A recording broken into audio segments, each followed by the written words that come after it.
আজকে এখন দেখুন সকাল 6:30 বাজে, প্রবল বেগে বৃষ্টি হচ্ছে। সকাল 6:30, সোমবার, সবার স্কুল অফিস, বাজার হাট করা দিন। আজকে দেখুন কেমন উইকডে, প্রথম দিন, সবাই অফিস যাবে, কীরকম হারে বৃষ্টি শুরু হয়ে গেল। প্রকৃতির কেমন অবস্থা, ঝমঝমিয়ে বৃষ্টি নামলো আমাদের এদিকে হাওড়াতে। শুভ সকাল, গুড মর্নিং বন্ধুরা, সবাই কেমন আছেন? আবার একটি নতুন দিন, নতুন সকালে শুভেচ্ছা জানাই সবাইকে। সবাই নিশ্চয়ই খুব ভালো আছেন। একবার ভোরবেলায় উঠে দেখি ঝমঝমিয়ে বৃষ্টি, তারপর খানিকক্ষণ বৃষ্টি দেখলাম, দেখার পর তারপর আবার এসে একটুখানি কিছু কাজ টাজ করে নিয়ে একটুখানি শুয়ে পড়লাম, বাসি কাপড় টাপড় ছেড়ে নিয়ে একটু শুয়ে পড়লাম, মুখ টুক ধুয়ে। কী করবো, ও বাবা, তারপরে দেখি ফোন বাজছে। কার ফোন? না তো মাসির ফোন। এই সেরেছে রে, সর্বনাশ করেছে। তারপর আমার মাসি ফোনে বলে যে, বাবু বৃষ্টি হচ্ছে, মা আমি একটু পরে আসছি, বৃষ্টি থামলে। আমি বললাম এইটি ভালো করেছো, তুমি ফোন করে বলে দিলে। হ্যাঁ, খুব জোর বৃষ্টি পড়ছে, বৃষ্টিতে ভিজো না, তবে থামবে, বর্ষাকালের বৃষ্টি তো থেমে যাবে, থামলে পরে যেন এসো। তো যাই হোক, বৃষ্টি থামার পর মাসি একটু বয়স্ক মানুষ তো, না এসে থাকতে পারে না, মানে তাড়াতাড়ি চলে আসে, দেরি করে যে আসবে তা না, ঠিক টাইমে বৃষ্টি ছাড়লেই চলে এসেছে। আমার ধরে একবার আমি চমকে উঠেছি, বিছানায় আটকে উঠেছি শুয়ে শুয়ে একদম। এই দেখুন, আমরা চা খাচ্ছি। আমরা আজকে সকালবেলাকার যে লিকার চা খাই, আজকে দুজনে মিলেই বসে চা খাচ্ছি, মাসি আর আমি। আদা চা। তারপরে আবার মিস্টার ব্যানার্জি আসবে, তখন আবার আর এক প্রস্তে এখনই চলে আসবে, একটু পরেই চলে আসবে। উনি বোধহয় ভিজেই গেছেন, কেননা যা বৃষ্টি হচ্ছিল, ভোরবেলায় ফ্লোরে নামতে হয়, এটা ছাতায় আটকানোর নয় বৃষ্টিটা। এখনই আসবেন হয়তো। আবার দুধ চা হবে। আপনারা সব কেমন আছেন বলুন? আপনাদের ওদিকে কি বৃষ্টিপাত হচ্ছে এরকম ঝেপে? সাবধানে থাকবেন। চলুন সবাই মিলে দিনটি শুরু করি, বৃষ্টিতে ভিজবেন না একদম। চলুন বন্ধুরা, জানো আমি আজকে দুপুরবেলায় ভীষণ শর্টকাট রান্না করেছি। মিস্টার ব্যানার্জি দুপুরে খাবে কি খাবে না তার কোনো নিশ্চয়তা নেই, উনি অফিসের কাজে বাইরে বেরিয়েছেন। ওই জন্য ডিমের অমলেট আলু দিয়ে আর একটু ঝিঙে শুকনো হচ্ছিল, ঝিঙেটা দিয়ে এই ঝোলঝোল করে নিয়েছি। এইটা দিয়ে আমার খুব ভালো লাগে খেতে, ডিমের অমলেট কারি। খুব ভালো লাগে খেতে আমার। আর করেছি এ দেখো, উচ্ছে কুমড়ো ভাজা।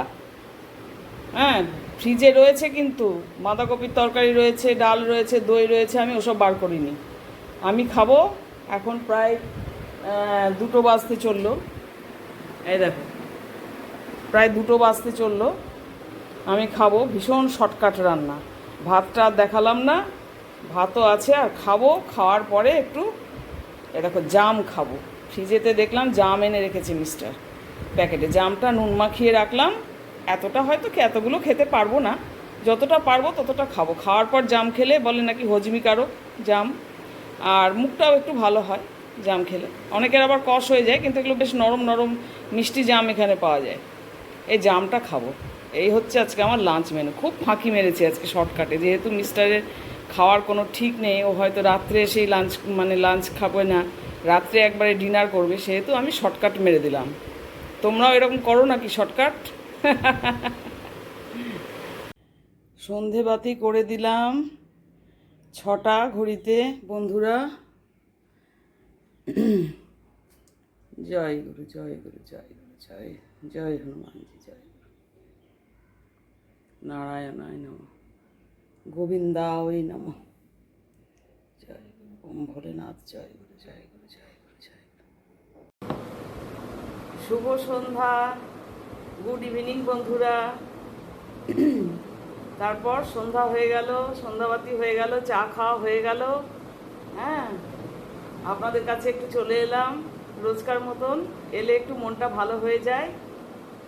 আপনাদের ছাড়া ভাবতে পারি না সন্ধ্যেবেলাটা, এখন আর একটা অভ্যেসে দাঁড়িয়ে গেছে। এই জাস্ট 3.5 মাস মতন হলো, তাতেই কিন্তু একটা অভ্যেসে দাঁড়িয়ে গেছে। সন্ধ্যেবেলা হলেই একটু আপনাদের কাছে ক্যামেরা অন হয়ে যায়। এখানে আজকে সারাদিন একটু সকালে তো দেখিয়েছি তুমুল বৃষ্টি, একদম তুমুল ঝড়, মানে ঝড়ের একবারে বৃষ্টি, প্রচুর বৃষ্টি। তারপরেও রোদ হলো একটু করে, আলো হলো, কিন্তু বৃষ্টিও হলো। সারাদিন এইভাবেই চললো। হ্যাঁ, একবার বৃষ্টি একবারে, মানে ছাতা হাতে রাখতেই হলো আর কি। এমনকি আমার হাজব্যান্ডকেও আমি অ্যালার্ট করিয়ে বারবার নিজে আমি এই ছাতাটাকে নিয়ে ওনার হাতে দিলাম, অন্তত মাথাটা তো বাঁচবে। হ্যাঁ, সেই উনি একবার ভিজে এসেছেন, ব্রেকফাস্ট এলেন যখন, তখন একদম জামা টামা ভিজে, ভয় লাগে। যতই হোক ঠান্ডা লেগে গেলে প্রবলেম হয়ে যাবে, মুশকিল হয়ে যাবে।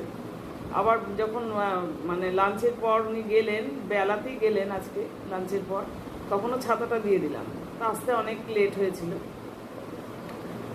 আমি একা একাই লাঞ্চ করেছি আজকে, আপনাদেরকে তো বলেছি। কালকে ফ্রিজের বরফ পরিষ্কার করে আমার গলা ধরে নিয়েছে, কাশি একদম। ওই বরফ নিয়ে অবেলায়, মানে সকালে হলেও হতো, আমার বরফ টরফ নিয়ে বেশি নাড়াচাড়া করলে, ঠান্ডা জিনিস নিয়ে নাড়াচাড়া করলে এখন সর্দিটা লেগে যায় গলায়, খুসখুসানি কাশি। গালগেল করলাম নুন জলে, আমি শুধু গরম জলে করতে পারি না, জানেন তো, গালগেল আমার বমি এসে যায়। যার জন্য আমি একটু নুন মিশিয়ে নিই, সামান্য একটু সল্ট ওতে মিশিয়ে নিই, নিয়ে গালগেল করলাম। আবার রাত্রে শোয়ার সময় তো একবার করবো গালগেল, না তো ওটা বাড়াবাড়ি হয়ে যাবে। যাতে অ্যান্টিবায়োটিক না খেতে হয় সেটাই ইচ্ছা, জানি না এখন তারপর কপালে কি আছে, অ্যান্টিবায়োটিক খেতে হবে কিনা। একার সংসার, অ্যান্টিবায়োটিক খেলে ভীষণ দুর্বল হয়ে পড়ি, জানেন তো। মানে মনে হয় আমাকে একটুখানি কেউ ভাত বেড়ে দে, কেউ একটু গায়ে মাথায় হাত বুলিয়ে দে, কিন্তু কেউ তো নেই সংসারে, একদম একা না। যার জন্য ওই চিন্তাটা করে ভয় পাই আমি। দেখা যাক কতদূর কী হয়। শোয়ার সময় একবার গালগেল করবো, করে শোবো। ওই ফ্রিজ পরিষ্কার করে বরফ নিয়ে সব নাড়াচাড়া হয়েছে, অনেকক্ষণ ঠান্ডা মোছামুছি হয়েছে, আজকে গলা ধরে গেছে, খুসখুস করছে, কাশি গলায়। দেখা যাক কত কি ভোগান্তি আছে। যেটা আছে সেটা তো হবেই। আপনারা সবাই কেমন আছেন বলুন, কেমনভাবে দিনটা কাটাচ্ছেন?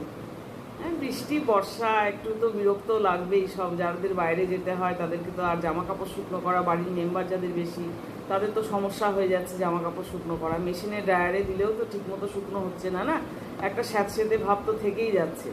হ্যাঁ, হাওয়াও দিচ্ছে না, একটা গুমোট ভাব। বৃষ্টি হচ্ছে ঠিক আছে সব কিছু, কিন্তু গুমোট ভাব, জলের ছাঁট আসছে, গুমোট ভাব। ঠিক আছে বন্ধুরা, আজকে তবে এখানেই ব্লগটি শেষ করলাম। আমি ভেবেছিলাম একটু ডিনার টেবিল অবধি একটুখানি ব্লগটা টানবো, কিন্তু শরীরটা কাশি টাশিগুলো যদি রাত্রে আবার রোগের বৃদ্ধি হয়, আমার ছোটোবেলা থেকে আমার মায়ের মুখে শুনে এসেছি। হ্যাঁ, সত্যি করেই তাই, রাত্রে রোগের যে কোনো অসুখের নাকি বৃদ্ধি হয়। এখন রাত্রিবেলায় যদি আবার কাশি বাড়ে, ততক্ষণ অবধি যদি ভিডিও না ধরতে পারি, ক্যামেরা না করতে পারি, ওই জন্য আমি এখানেই আজকে শেষ করে দিলাম। সবাই ভালো থাকবেন, সুস্থ থাকবেন আর সুন্দর থাকবেন। আর একটুখানি আলাপি মন চ্যানেলটিকে সাবস্ক্রাইব করে আমার পাশে থাকবেন। হ্যাঁ, একটু লাইক কমেন্ট শেয়ার করবেন, একটু আপন করে দেবেন। ছোট ছোট ব্লগ হয় আমার এখন, ওগুলোকে একটু দেখবেন, স্কিপ না করে করে একটুখানি প্লিজ পাশে থাকবেন। ঠিক আছে, টাটা, গুড নাইট। আশা করি আবার আরেকটি ব্লগ নিয়ে আসবো।